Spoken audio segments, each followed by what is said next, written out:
In an African river, there lurks a super predator. A creature with the combined strength, speed, and ferocity of all the river monsters I have ever encountered. Creating the most horrific yet perfect killing machine in all of the world's rivers.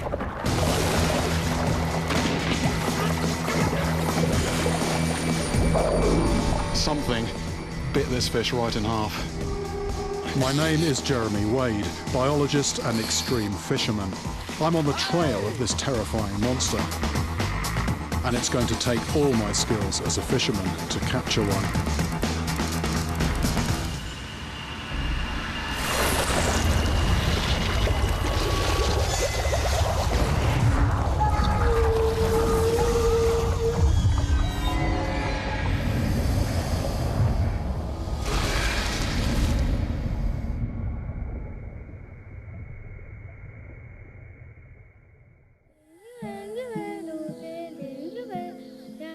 This is a story from the heart of Africa, of a cursed beast that preys on the unsuspecting.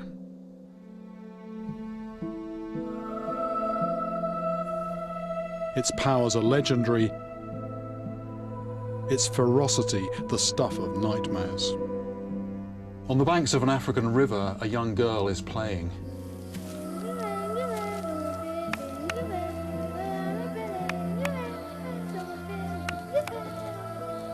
She enters the water as she has done hundreds of times before.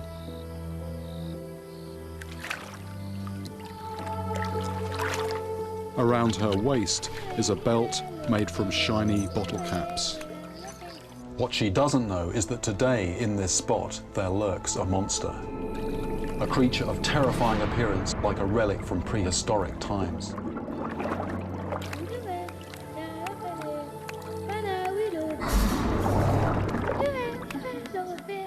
Armed with bone-crunching jaws as powerful as a hyena's, it is as secretive as a crocodile and as deadly as a great white shark.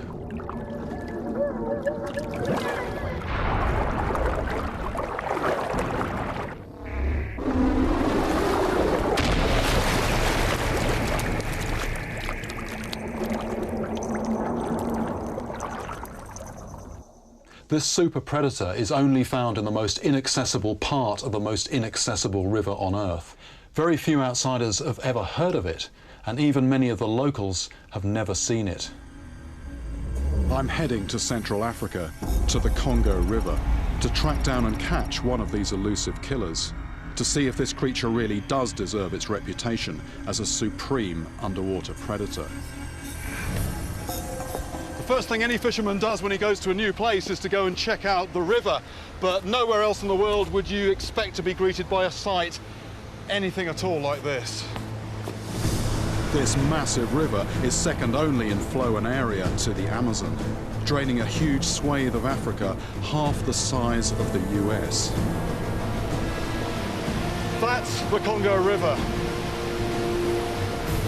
To reach this point, it has run nearly 3,000 miles, crossed the equator twice, and narrowed from 10 miles at its widest to around a mile here, where it splits the two war-ravaged capital cities of Kinshasa and Brazzaville. From here, it plummets nearly 1,000 feet in a series of rapids to the Atlantic Ocean, almost 300 miles away. And wherever there is a river, there are humans hardwired to seek out its fish. I meet up with Weda, one of only a handful of fishermen that choose to fish these waters. Ah, lovely little miniature fish here. Right, because this is a very delicate... Yes, I've got two. Whoa, ho, ho. Look at this. Because this is a very, very whippy bit of bamboo here, you can actually feel these things, and they're going ding, ding, ding, ding. And there we go, I've got two fish. Look at that, it's my first fish in the Congo, fantastic. Kaki, these are these kaki fish again. That's exciting. I mean, it's always significant, your first fish. It's hard to believe, but many species of fish can survive fast-flowing rapids like these. Weda is one of only a handful of fishermen who choose to fish these waters. I'm seeing what the local guys use here. I am slightly embarrassed using such, gear, which is sort of very expensive in comparison. But I actually think, this will stand a chance of getting out large fish from here, which the bamboo and lighter line doesn't do, perhaps. The creature I'm pursuing is a voracious predator. Very good.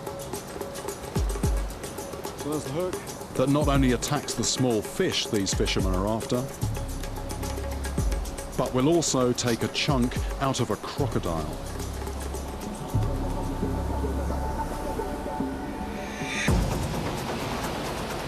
It's the Goliath tigerfish.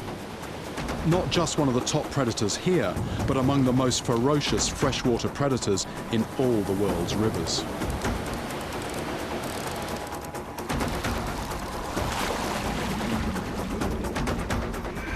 Goliath tigerfish are said to grow 6 feet long and weigh in excess of 100 pounds. They have jaws packed with razor-sharp interlocking teeth. And with their streamlined body and huge tail, they are capable of incredible bursts of speed when striking prey.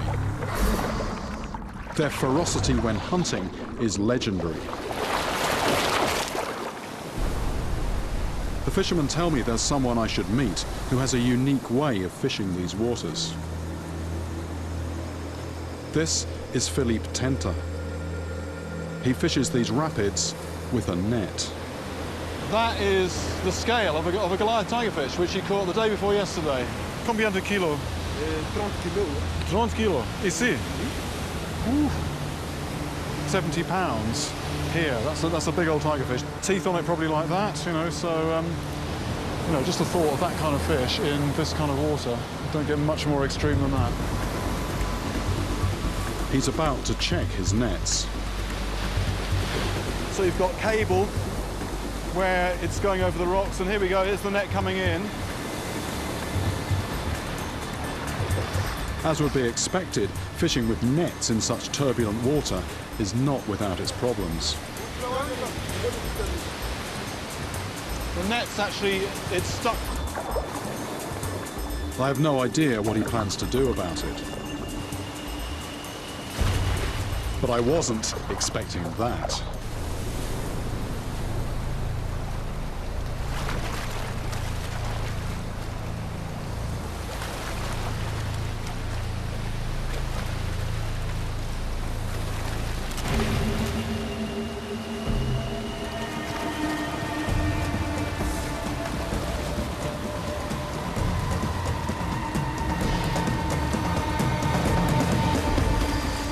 Jumping into these waters is nothing short of suicidal.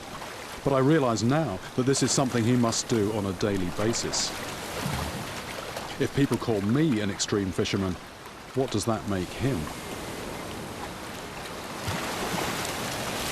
I know he knows what he's doing, but to me it just looks like the most insanely dangerous way to make a living. Swimming in this sort of supersized washing machine type water with a net which is, designed to catch things. All this effort, and there's actually nothing in this net, so we're just going to redeploy a fresh net.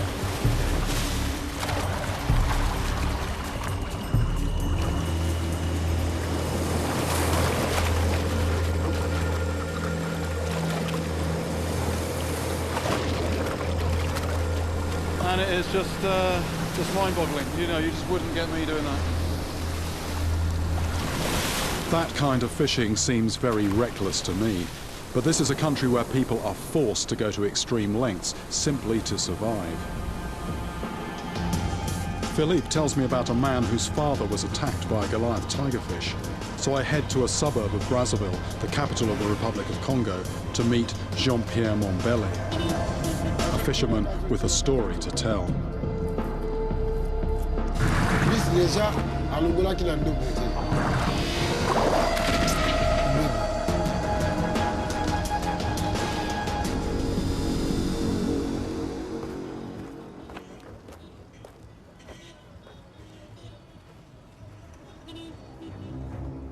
faut tala ye bien tanzo mona ye para mona ye papa o mona papa. He shows me a macabre souvenir, a scale that he took from the massive Goliath tigerfish that attacked his father. And it sounds like he was a specialist fisherman for tigerfish.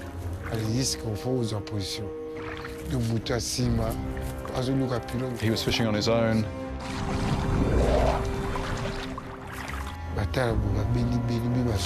He didn't come back one day and they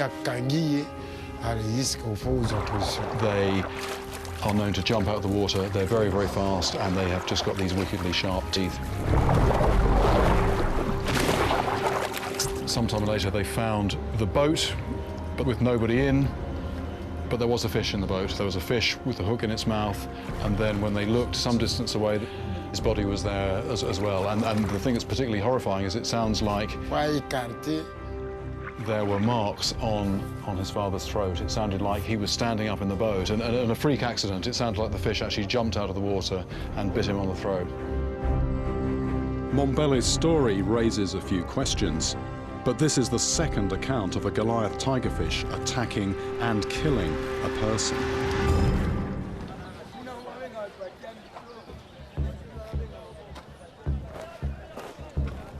I've come down to the market, which is something I always try and do when I arrive somewhere, and the reason I do this is it's just such a great clearinghouse for information about boats, fishermen, and also about fish. There's actually a fish in Africa called the African bony tongue, which is a relative of the arapaima, which lives in the Amazon. And it's a bit like the way the piranhas are relatives of the Goliath tigerfish here.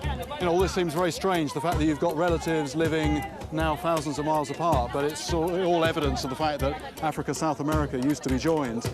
It's a bit of an arms race down there, and in order to survive, the fish have had to get tooled up. Sharp teeth, poisonous spines, and a bolt of electricity are all mechanisms that have evolved.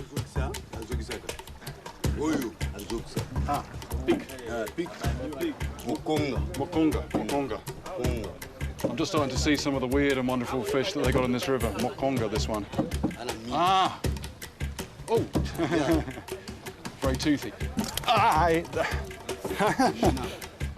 Nina! This is an electric catfish. This is an electric catfish. And it's still alive, and he's got his finger in his mouth.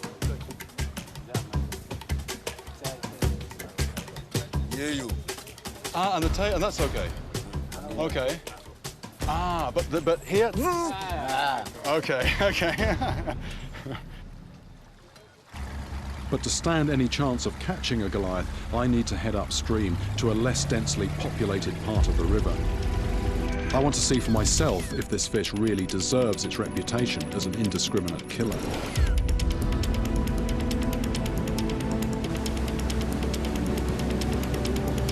Success in fishing is largely about preparation, and I use the journey north to begin the groundwork. Catching the fish is very, very much about getting local intelligence, and there's no way you can get that without talking to people. And where I'm going, you know, they're not going to speak English, and actually having left the capital, not very many are even going to speak French. So I'm brushing up on my Lingala, which is the language they speak on the Congo River. It's the trade language that everybody speaks, as well as the other little local languages. The Goliath tigerfish is the ultimate freshwater predator, combining characteristics from all the other river monsters I have ever battled. It has the bloodthirsty reputation of the piranha, dentition more fearsome than the payara, the cunning of the Wells catfish, and the strength of the piraiba. Add to that the athleticism of the arapaima and a bony head to rival that of the alligator gar. And it's clear I'm going to have to draw on all of my past experiences to catch one.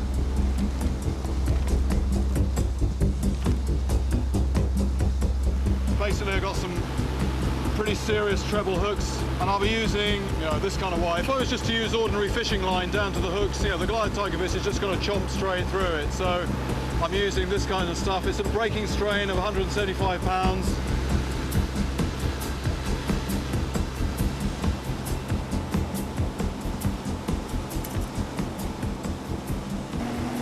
Just 100 miles upstream from Brazzaville, We arrive in the section of river where the young girl was attacked and killed by a Goliath tigerfish. But that was on the opposite bank in the Democratic Republic of Congo. And I don't have papers for the DRC. With the country still experiencing unrest, I can't risk going there. I stop and chat to some fishermen. They show me a tiny Goliath tigerfish that they have just caught. Something which looks like a piranha, but this is just a baby Goliath tigerfish. These things grow to the size of a person. This confirms that it could be a good place to start fishing.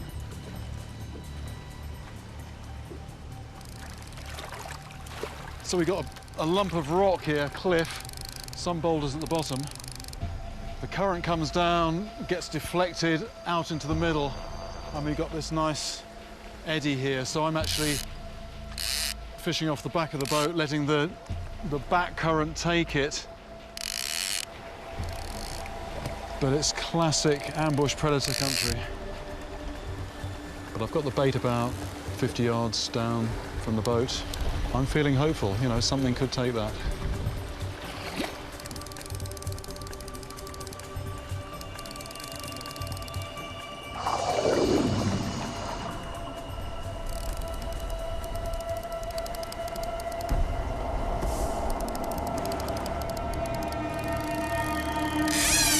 Fish on, fish on!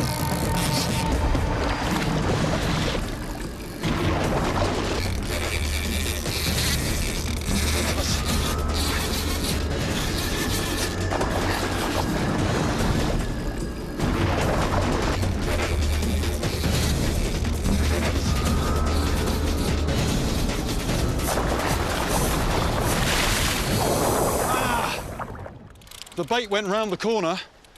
I lost sight of the float. And I just pulled on the line. I was retrieving it, and suddenly there's a wrench on the rod. Ah! Look at that. That's tigerfish. There we go. Chung, chung, chung.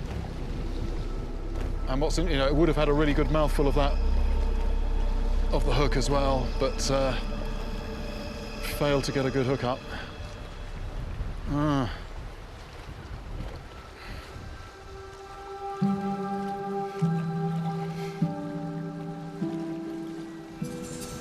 fish was on for 2 or 3 seconds. You know, that's sort of par for the course with these fish, but I'm just looking up the wire here. You can see that's, you know, as it was running away, you know, the slime off the fish, some of it sort of left itself on the wire trace there.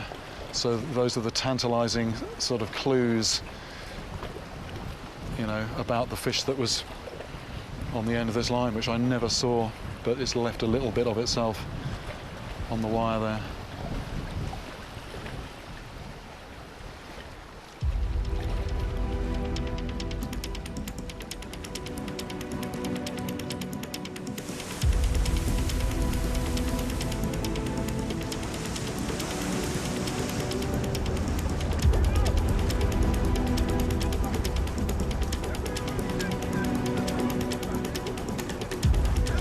A little further upriver is the village of Maipili, where I set up camp. Just pulling into a little village here. One of these very large baleinières, they call them, big whale boat. On its way downriver, buying up firewood and charcoal by the look of it, plus people jumping on for a lift.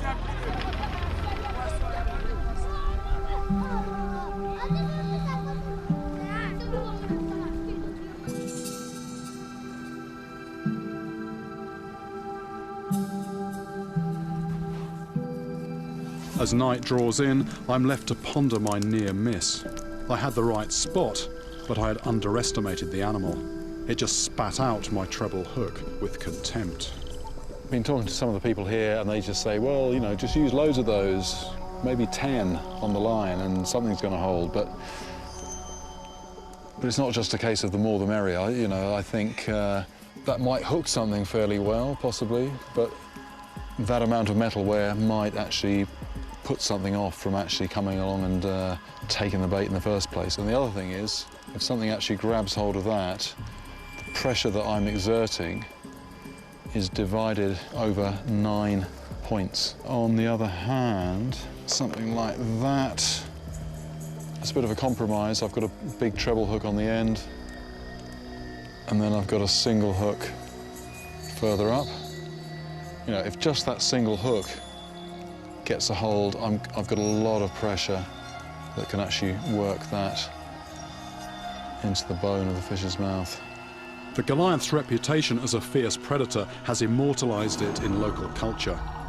Known by the Congolese as Mbenga, it crops up again and again in tales of mutilation, human death and sorcery.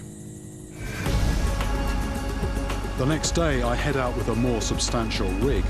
I've got some artificial lures with me, but everybody here tells me this predator is most likely to hit a bait that is alive. 2000, okay. 2000, c'est ça. Goliath tigerfish are active hunters. As well as having good eyesight, they can also detect vibrations in the water, which can lead them to prey.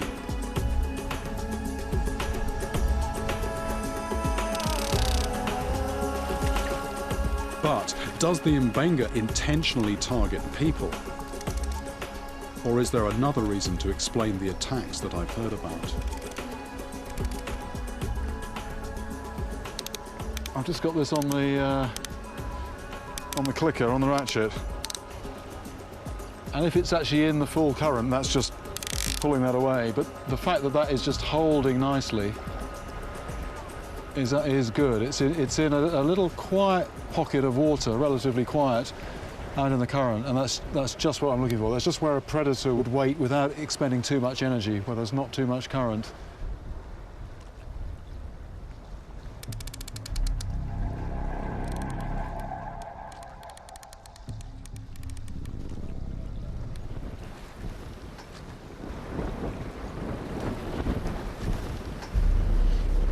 Just for future reference, just getting a fix on where we are, because this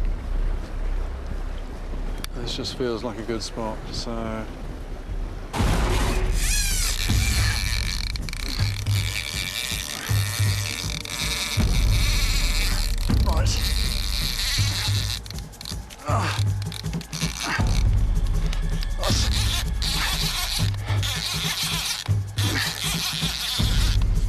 It might be off. Damn, it's off.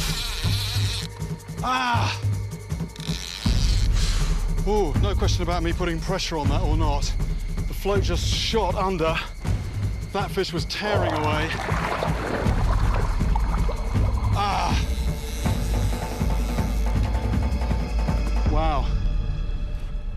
Look at that. Look at that.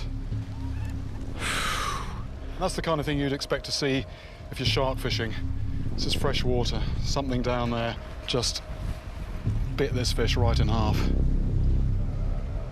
One thing I must admit that's going through my mind, you know, I've heard these stories of people getting attacked, and just looking at the state of this fish, you know, it really does make you realise what a mess that would make of a person if it went for your arm or your leg or anywhere else. So far, the numbers just aren't in my favour. I mean, people say, I mean, not many people have really fished for these on rod and line, but they say it's 3 or 4 out of 10 that you hook, you'll get in. I mean, some people say it's even less than that. So for me, it's 0 out of 2 so far. Sometimes what they do, they will actually jump in the early stages. This one didn't jump, it was just going deep. The fish has left a slime trail up the trace. There we go.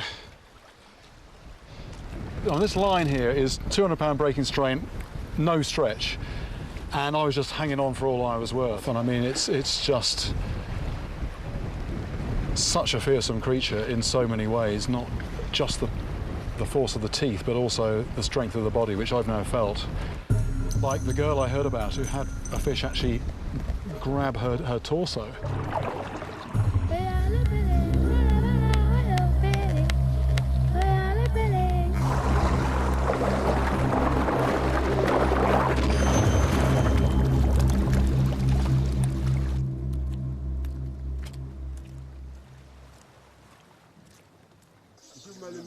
The morning after, I'm called to meet the village elders.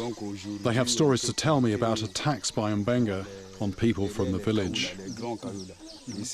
The story that's emerging is that if you live here and you go to the water every day, then there are certain things that you should try not to do.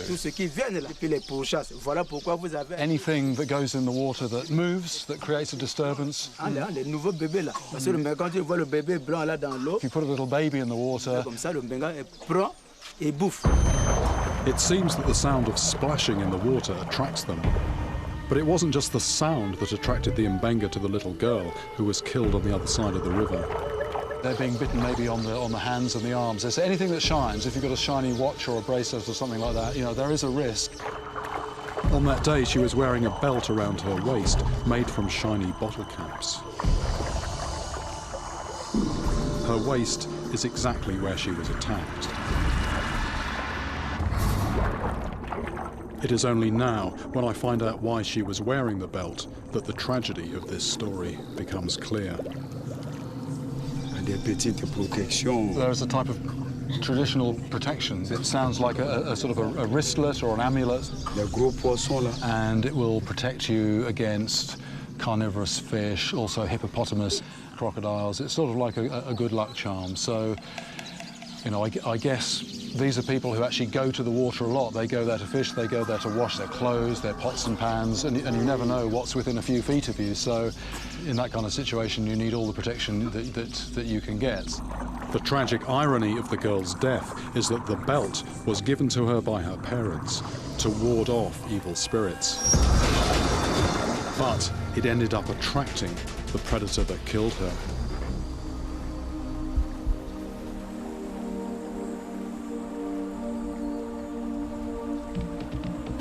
Fred has been my boatman for the past 2 weeks now. He has helped me understand the spirituality that swirls around this region like the currents in the river. Together, we fish every hour along huge stretches of the river. But the fish seem to have vanished.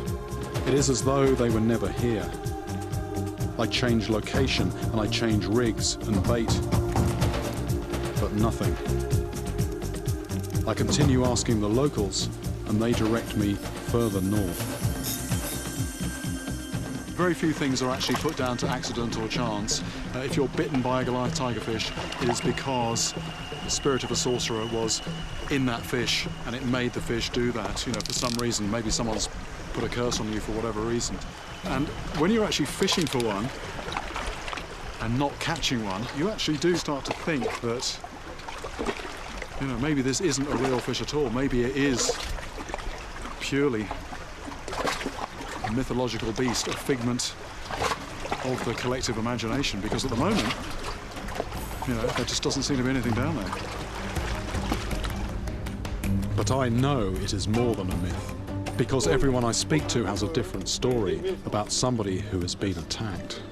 Des personnes bouffées par Mbenga. No, just ask them if they know of any occasions of anybody having any accidents with Goliath tigerfish, and they were gesturing like this on the arm and on the leg, and it sounds like a bit further upriver. It seems to be a fairly common occurrence here. Oh yes, there are people around here who have been bitten by them.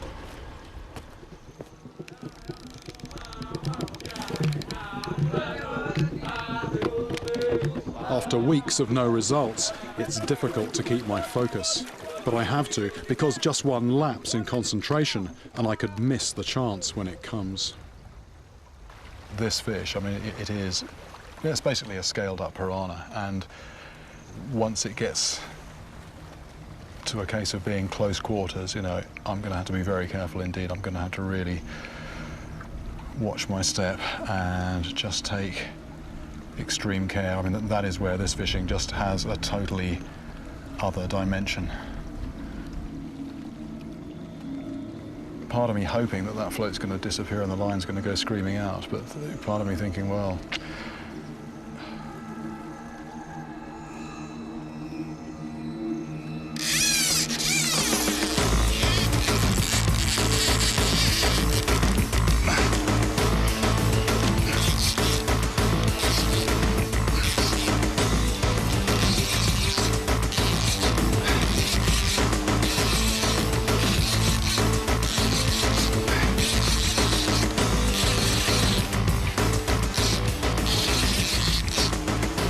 jump, might jump.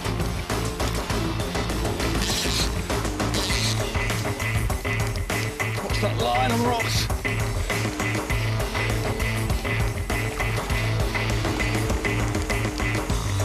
It's a smaller one.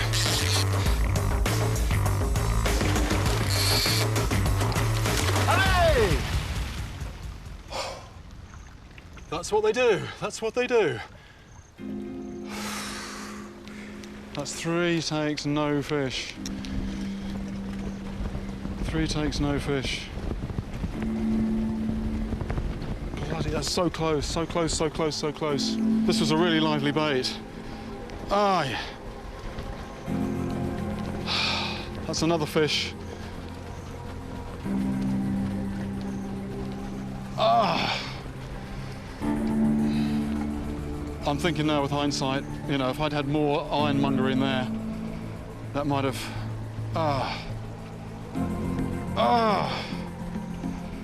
you know, just days and days go by, nothing happens, nothing happens, nothing happens, and then one is there, literally just comes out of nowhere, and it's just gone in a matter of seconds. Damn! If I put this fish on, just rigged up, normally I could have had it, I could have bloody had it. If I'd had, I think I need to get another bait out there. I need to get another bait out pretty soon. I don't know if we got any good baits. That was the good bait. Ah.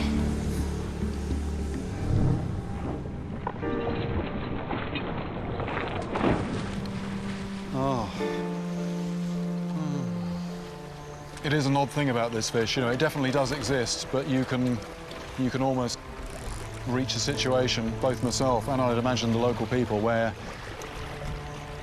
you sort of forget about it. You think it doesn't exist because you don't see it, you hear about it, you don't see it, you don't see it, you don't see it, and then suddenly, you know, it's right in front of you and it's tearing into flesh. If I had one fish at least under my belt now, you know, I could accept this a bit sort of philosophically, but I've just been here now for so many days. I've had 3 chances. I've just caught nothing the whole time that I've been here. And it really does feel like a test of character, and I just feel that I'm failing at the moment. It just looks more and more like I'm just going to go home empty-handed, having come all this way.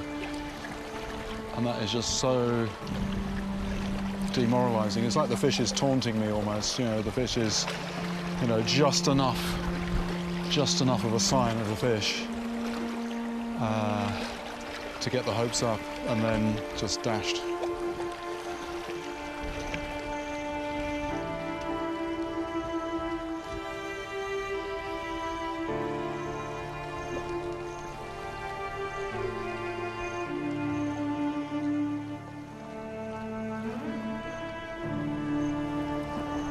I head back to the village, knowing that I need some more help if I'm not to go home empty-handed. The elders tell me about an old man who not only protects them from danger, but also brings them luck. Right, this is the house of the féticheur, the local the witch doctor. On peut entrer?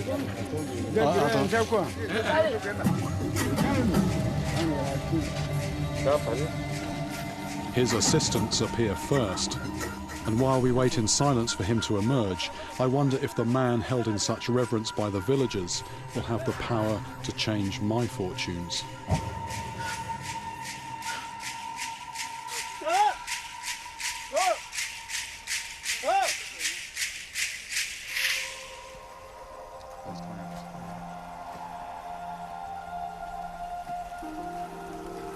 The people of Central Africa hold féticheurs like this man in very high regard. His knowledge has been passed down over generations, and his powers lie in his ability to call on the spirits. He uses substances from the forest to create the potions.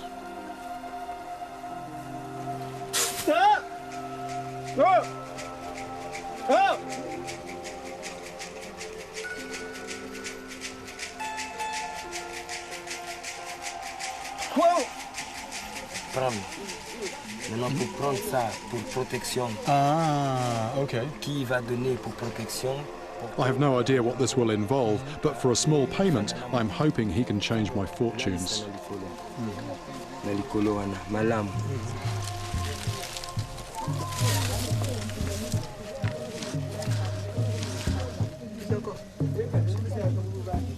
What he's asking for is success in the fishing, but also protection from the fish. This is a dangerous fish. I'm going to try and get one of these fish and actually put it back alive, but that does actually carry something of a risk. It's sort of a lucky charm, and I'm thinking that I'm going to need all the help I get in the next few days.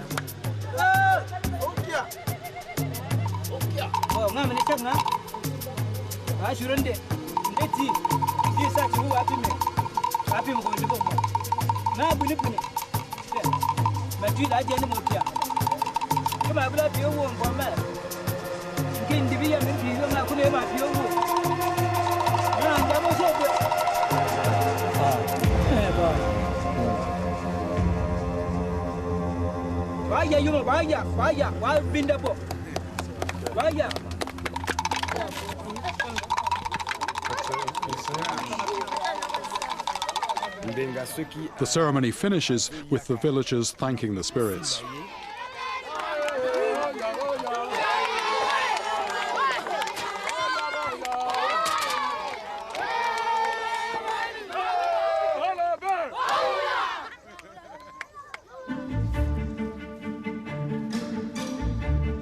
I'm still not too sure what to think about the ceremony with the witch doctor.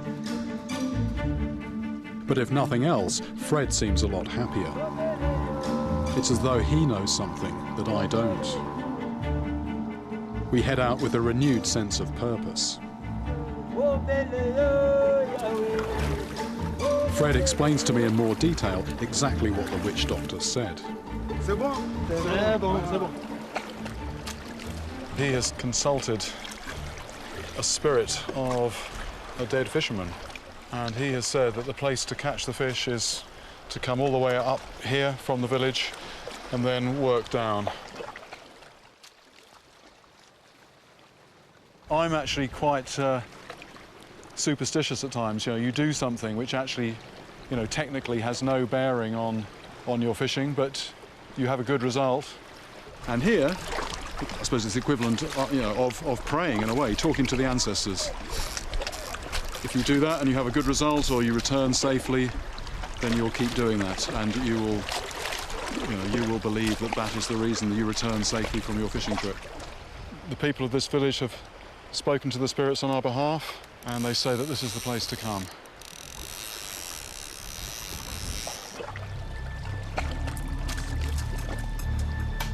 I've been here for 3 weeks now, and I've had 3 hits, but still nothing tangible to show for all my efforts.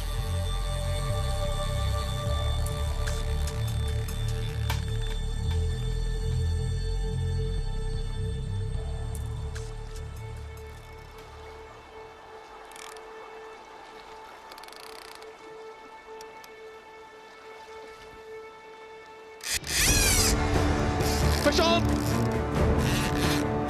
Fred, the net!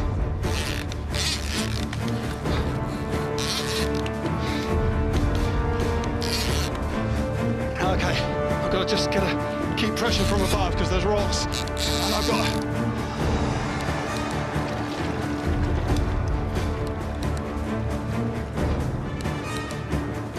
It's got to jump, it's got to jump. That's the float. You're going to see the fish very soon. You're going to see the fish very soon. There it is. That's the good fish. Look at that. The net, the net, the net. Careful, Fred. Careful, careful, careful.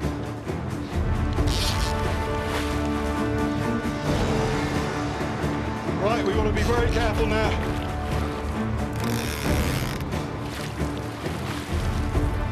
Ready for the net. We've got to get the head in.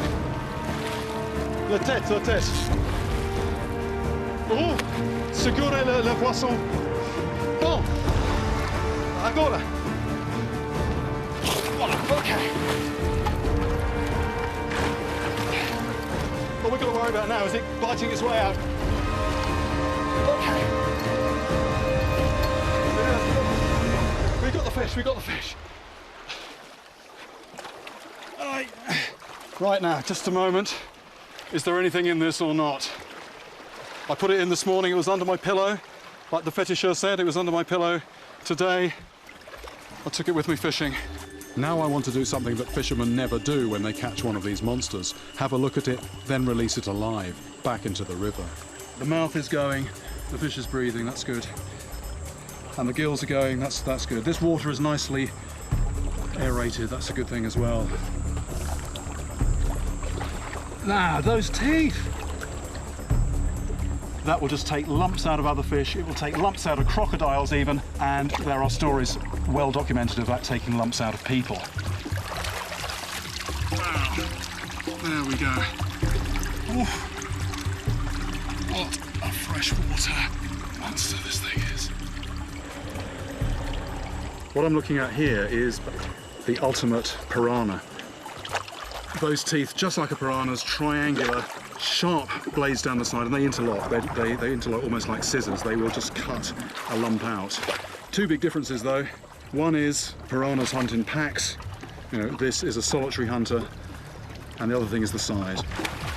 People who think that piranhas are scary, if they saw one of these things, I think their nightmares might be populated by a slightly different animal. One sort of diabolical anatomical detail on this fish is that it hasn't just got one hinge on its jaw, it's got a double hinge. It's got one hinge here, it's got another hinge there, which enables it to open that jaw much, much wider. So it can almost open like that and just come straight in and take a really huge bite out of its prey. It's just a murderous animal, this thing. This fish may look inactive now, but once it's revived a bit, there's a danger it could slice me at any moment. I actually don't want to let it go too soon, even though there's a risk to me if I stay in the water, too long beside it. But what I don't want is for this fish to swim into the powerful water and then just not be able to hold itself upright. It will just roll belly up and probably get sort of battered on some of these rocks here. So I want it to be completely recovered before it goes. I want it to be able to swim off, keeping itself vertical, unaided. Mm-hmm. Oh, oh yes. Mais Yes. No, No. Muito grande. We're having a little bit of a discussion here because Fred thought that we were going to take it back to the village for everyone to eat. And I must admit that is quite a nice idea. He tells me this fish has been given to us by God. He said even for the féticheur who gave me the charm, who told me I'd have success in the fishing, send him a piece of the meat. It's not just our village, it's the people over the river who've been helping. It would make everybody happy. But it wouldn't, it wouldn't make me, well, it would in one way, but it would make me more happy to put this back. It's going to upset him as well if he sees this swim away. I'm trying to explain the important thing for me is to see it and not to kill it. I think it's very, it's very important that animals that we find frightening in appearance, that we try and understand them. We don't just hack them to pieces and kill them and then look at the dead body. I mean, I want to look at this thing alive and then see it swim off. If the fish dies, because it has really, exhausted itself fighting against me and in that very wild, rocky water, if the fish dies, fine, we'll take it back for everyone to eat. If it doesn't, if it recovers, if it can support itself, I'm going to let it go. So we now just wait and see. Looking now at some of the marks on its head, I think it must have bashed itself on the rocks while fighting with me.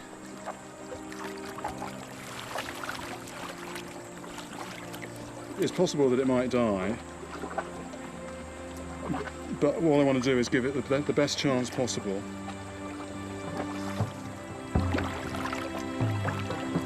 To me, the mbenga ranks as one of the most difficult fish I have ever caught. But I don't think it deserves its reputation as an indiscriminate killer. Each attack involves splashes or bright, shiny objects in the water, which, to a Goliath tigerfish, resembles its normal food, other fish, and it responds in the only way that it knows. After an hour, the decision is taken from me as I feel the life slipping away from this monster. You know, it's not going to make it. So, I mean, the good thing is, although the fish has died, you know, it won't be going to waste.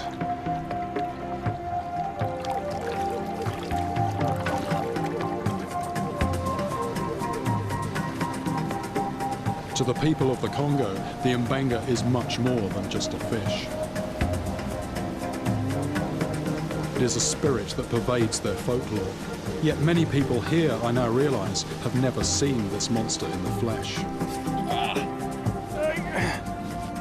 I begin to suspect that for Fred, returning this fish would have meant much more than just losing a meal.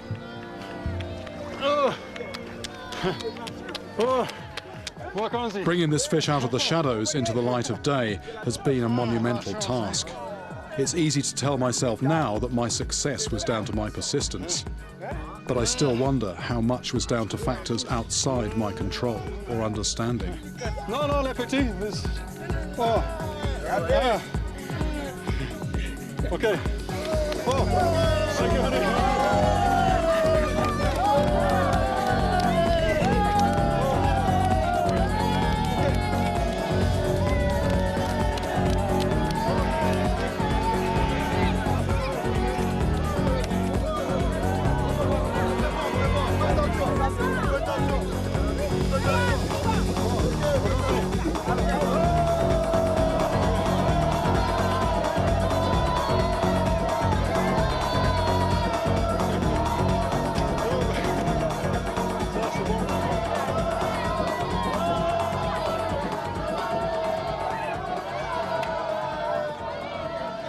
It's never good when a fish dies, but when it gets that kind of reaction, when you bring it in, that's a big meal for lots of people. That's about 200 and odd people in this village. I think they're all going to have a piece of that.